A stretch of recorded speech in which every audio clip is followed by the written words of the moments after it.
Okay, so in this lesson we're going to have a look at our second homologous series. If you remember from lesson number 2, we looked at the homologous series of alkanes, which was one of the hydrocarbons. Okay, so alkanes are again, they're still a hydrocarbon, so if you remember the definition of that, that means that they're made up of only carbon and hydrogen, but this time they are unsaturated. So unsaturation means that they contain a carbon-carbon double bond or a carbon-carbon triple bond. Now we don't mean carbon-carbon triple bonds in GCSE, but that is part of the definition. So make sure you know the definitions in your CA definitions, so learn that one. Okay, and again your definition for hydrocarbons is they're containing carbon and hydrogen only. Now this homologous series that we're talking about, the alkane, contain a thing called a functional group. Now a functional group is a group that gives that molecule its particular chemical properties. Now alkanes don't have a functional group, but alkenes do. So that carbon-carbon double bond is what gives alkenes their particular chemical properties, okay, and therefore make them behave in the way that they behave from a chemical perspective. Okay, so you've got a few alkenes that you, again, similar to the alkanes that we did, that you have to know the structure of, and you have to know the formula of, and you have to know their physical state.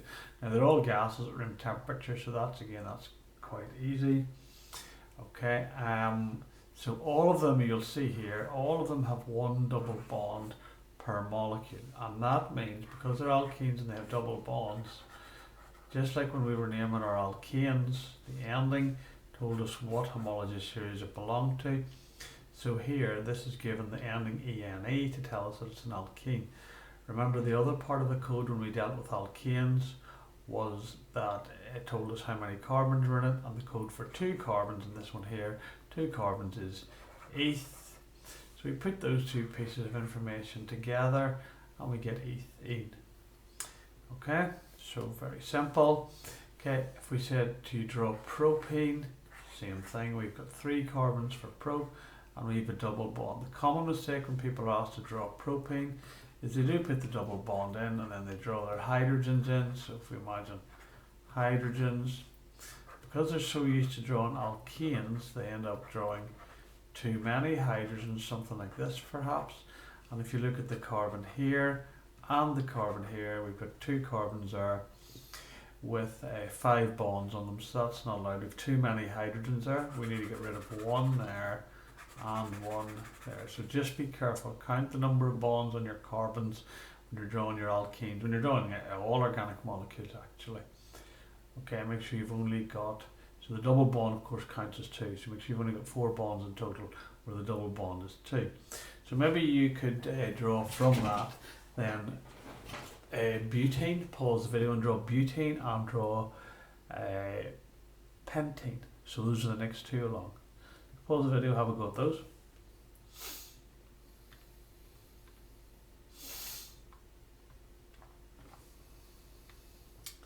Okay, so butane, very simple. Remember butane is 1, 2, 3, 4 carbons. We have a double bond in it. So we would have 2 hydrogens there, 1 hydrogen on that one, and 1, 2, 3, 4, 5. Finish that off like so. Just remember to count your hydrogens, especially in the carbons, with the double bond that we don't put too many on there. Now some of you who are really on the ball might notice, well, okay, that is butane of course, but could I not also have the double bond here? Yeah, you can. Okay, so you actually have 2 different versions of butane, one with the double bond here on the very first carbon, we call that position number 1, and one where we have it on the second carbon, position number 2. And these are actually given 2 different names. We'll have a look at these now. Okay, so butane can have 2 different positions for the double bond. Again, like I said, at the end, that's position number 1. Doesn't matter that it looks like it's number 4. It's not. We always give it the lowest number. And here, position number 2. So this one is called but-1ene to tell us where the double bond is. The hyphen here and here are important. If you leave them out of the name, you won't get the marks. Here, it's number 2. So again, the hyphens are important. They have to be between the letters and the numbers. I mean, you might go, well, can I not call that but3? No, you always give the lowest possible number. Okay, so therefore the lowest possible number will be naming in that direction, so that'll be number 1, number 2 is where the double bond is. Okay, and the molecular formula then is the C4H8. So please don't get confused, guys, with structural formulas, which is the drawing basically, and this formula here is called the molecular formula. Okay, so if they ask you for one, you must give the correct one. Right, reactivity of alkenes. These are much more reactive than the alkanes. The double bond increases the reactivity, and a lot of people might think the double bond actually should decrease the reactivity because a double bond is stronger than a single bond, so why would it increase the reactivity? Well, the fact is a double bond is actually two different bonds. One of them is very, very strong, and actually the other one, even though they're both drawn the same, they are different, the other one is very weak. Okay? So because of the presence of that weak bond, it requires very little energy to break it, and therefore alkenes are more reactive than you might expect, and certainly more reactive than alkanes. So, and you'll learn a bit more about that at A level if you continue on. Okay, so these things will react, they're unsaturated, and they'll react with certain things at room temperature that alkanes never would react with. So how do we make them? Well, we make these from thermally decomposing, which just means using heat to break down long-chained, low-value hydrocarbons. And the long-chained, low-value hydrocarbons we're talking about are the alkanes that we got right away back at the start in the fractional distillation of our crude oil. Okay, so we take those relatively cheap hydrocarbons and we heat them really high temperatures with a catalyst and a lack of oxygen, okay, and we get alkenes. This process is called cracking. So cracking, we basically split these things up. You have two types of cracking. You have thermal cracking, okay, which means using very high temperatures, okay, in the absence of oxygen, always in the absence of air and oxygen. Maybe you could think of why that is. Pause the video and think of why that is. Well, the reason for, if it's at high temperatures and these are hydrocarbons and there's oxygen, if there was oxygen they would just simply burn. We don't want them to burn, we want them just to crack. Okay, and that thermal decomposition makes alkenes, which are used to make predominantly plastics. Okay, the other type of cracking is catalytic cracking, which is again done, of course, in the absence of oxygen. This time not quite such a high temperature, and we use a catalyst. And this time we get alkenes, but we also get shorter chained alkanes. And this is what's used, those are used in motor fuels. So your BP, your Esso, your Go, all those sort of petrochemical, petrol, diesel companies will carry out a lot of catalytic cracking to make their fuels, to make their petrol. Okay, right, let's have a look at what happens in cracking. So here we've got a long chained hydrocarbon and we've cracked it, and here's our products. Okay, now when you're writing a cracking equation, all you have to make sure is that you make an alkene and you make an alkane, and the number of carbons in the reactant and the number of carbons and hydrogen, both in the products have to equal the same. So if you look at up here, we've got C7H16, down here we have C2H4, and here we've got C5H12. So 7 carbons up here, 7 carbons down here, that's fine. 16 hydrogens up there, 12 and 4, 16 hydrogens down there, that's fine. Okay, so maybe you could pause the video and write an equation then for, let's say, the cracking of let's say C10, we'll call it decane, which is what it is. Okay, C10H22, okay, and we're going to crack that to form, we'll form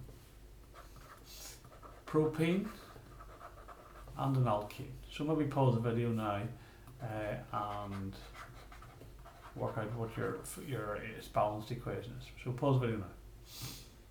So propane is C3H6. That means I have 7 carbons to account for, so C7.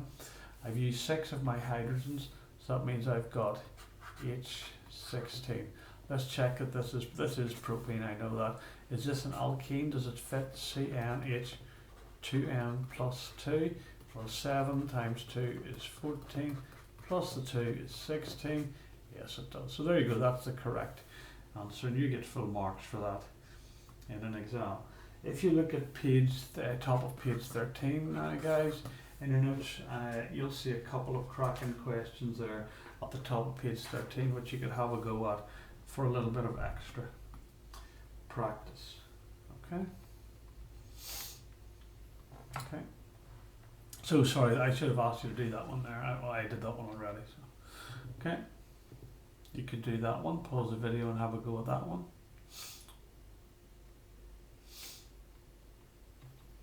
Okay, there you go. There's your answer. So you had to make this time ethene. There's my ethene there. You had to make butane. There's my butane there. And then I balance it up with what's left. Okay, other reactions of alkenes. Well, they burn. Just like alkanes burn. These burn. They react with bromine water, which is specifically one that you have to know. They react with steam, hydrogen, and polymerisation I'll do in another video. Let's look at combustion again. These burn with a bit of a more yellowy orange sooty flame, and that's because there's a little bit more of a high percentage carbon content in them. Because of that double bond, there's a bit less hydrogen. So they will undergo complete combustion, but you need lots and lots of oxygen. These are much more likely to undergo incomplete combustion. Okay, so there's an equation that you can have a go at, or sort of some. Okay, so they are much more likely to undergo incomplete combustion when there's a limited supply of oxygen there. So perhaps you guys could have a go and find one here you could do for incomplete combustion. So maybe you could write one for incomplete combustion of our ethene that we have up there. So C2H4, but this time for incomplete combustion. So maybe pause the video and write that particular equation.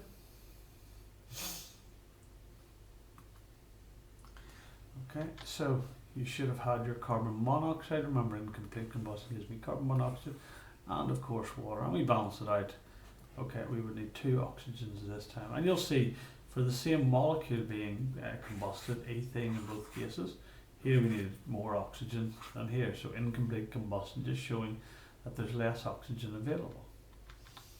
Okay, right, the next one that we need to look at is the addition of bromine, and this is used to tell the difference between an alkane and an alkene. So if I have both, I can add bromine to them, check the observations, and I get a different observation for an alkene than an alkane. Okay, so basically what you do is you mix the bromine water, okay, so bromine dissolved in a little bit of water, with the alkane or the alkene, give it a really good shake. Okay, and an alkane, but not an alkene, sorry, an alkene, but not an alkane, will cause that bromine water, which is a browny orange colour, to go from orange to colourless. Okay, if it's an alkane, it just stays that orange colour, it doesn't change at all.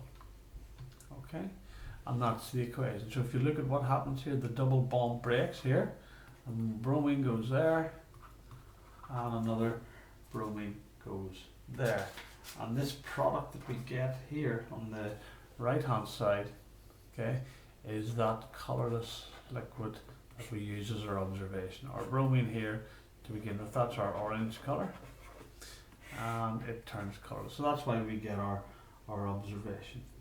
Okay, so maybe naming this, sorry, I should say, this is called dibromo. So di means 2, bromo. Ethane tells me that I have 2 carbons, eth.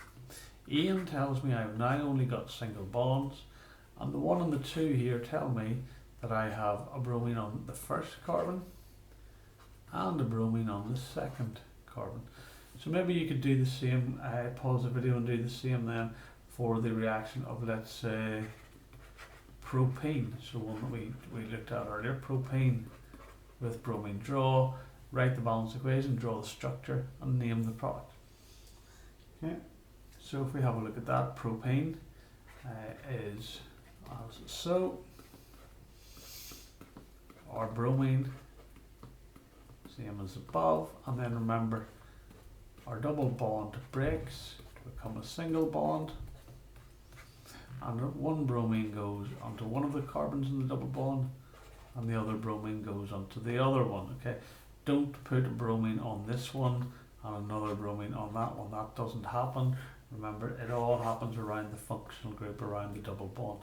Okay, so this time it's called 1, 2, hyphen. The commas and hyphens are important, by the way. Di for 2, bromo for the bromine. It's 3 carbons, so it's prop, and it's an ane because it's all single bonds now. Okay, so hopefully you get the picture. I don't think you'll be asked to do any ones that are more complicated than those two for GCSE level.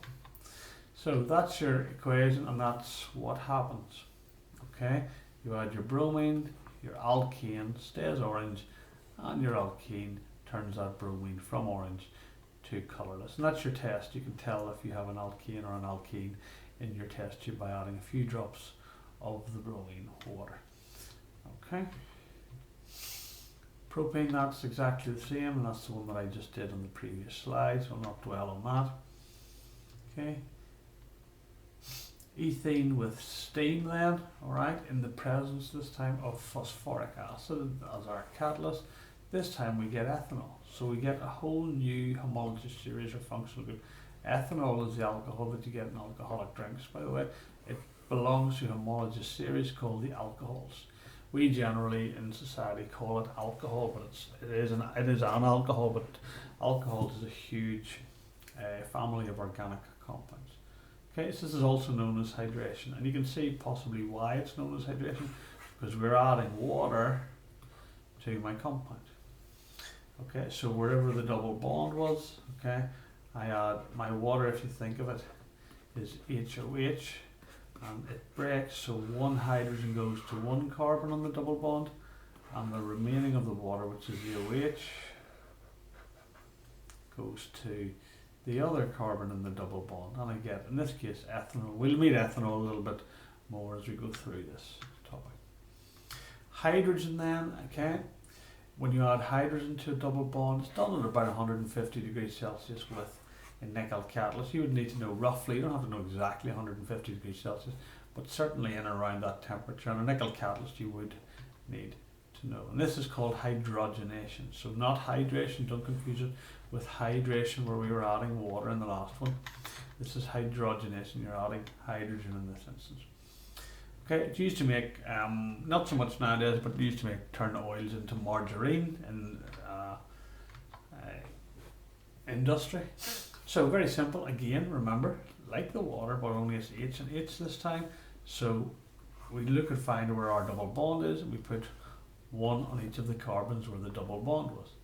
And this time we've got 2 carbons, all saturated, carbon and hydrogen only, so it's ethane.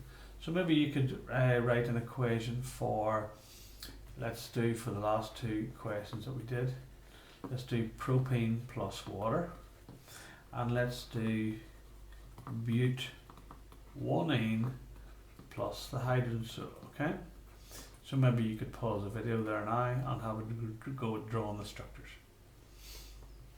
Okay, so propane is, we should know this quite well by now, is as so. We're adding water to it, so we're adding H2O. And remember I said we take our double bond wherever it was. Let's just draw out our structure again. And we put a hydrogen there and an OH from the water there. Now you could put, if you wanted, swap those 2 around, that's fine, that would be grand, wouldn't be a problem. Okay, but-1-ene then, if we remember the structure of our but-1-ene, our double bond was on position 1, that was the one that we had to put the little number into, and then we're reacting with hydrogen, and again we take wherever our double bond was, and we put a hydrogen on either side of the double bond. So you can see I'm not drawing the hydrogens in all the ends of all of those stick bonds, okay, here, etc. They're all hydrogens when I don't draw them in. I draw these ones in because they are the ones that I've just added on. So that would be your answer to Butene with hydrogen. Okay. Right, so that'll do us with that. We'll come back and we'll have a look at the polymerisation at a slightly later date. That should take you, and I'll just write it on here, guys, for you. That should take you in your notes. You should be able to fill in all the gaps from page 11, okay, right through to the start of page 15. There's a little question at the top of page 15 on what I have just done there now. So that should take you through to page 15, and then there's a worksheet on page 15 there as well, and you should be able to do on that worksheet. You should be able to do, so let's go page 15 here. You should be able to do question 3 on that.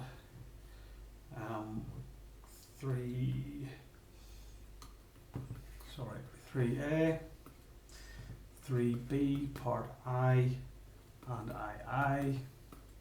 You should be able to do 3C, part I and part II also. Okay, you should be able to do, and you should do these are important.